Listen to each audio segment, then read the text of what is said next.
મિત્રો બધાને જય માતાજી। તો આજે આપણે એક સરસ મજાની વનસ્પતિ વિશે વાત કરવાની છે, જેનું નામ છે અઘેડો। આની વનસ્પતિના અનેક ફાયદા છે। તો જો મિત્રો, આને કહેવાય છે અઘેડો।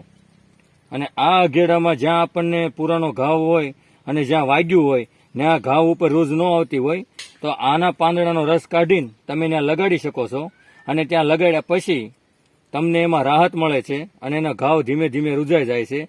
અને મિત્રો, ચામડીના રોગોમાં આ ખૂબ જ ઉપયોગી છે।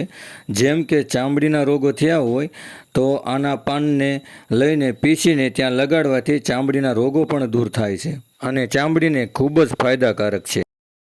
મિત્રો, આવી સરસ મજાની વનસ્પતિ થાય છે અને આના પાને એટલા ઉપયોગી છે, આની ડાળું પણ એટલી ઉપયોગી છે અને આના મૂળ પણ એટલા ઉપયોગી છે।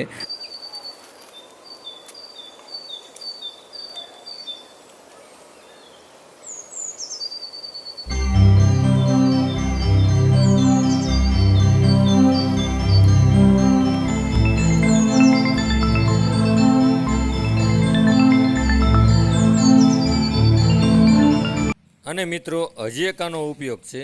જો તમને વારંવાર મોઢામાં ચાંદા પડી જતા હોય તો આના પાંદડાનો ઉકાળો કરીને કોગળા કરવાથી તમારા મોંમાં પડેલા ચાંદામાં રાહત મળે છે અને ધીમે ધીમે તે મટી જાય છે। તો જો મિત્રો, આ છે અઘેડો।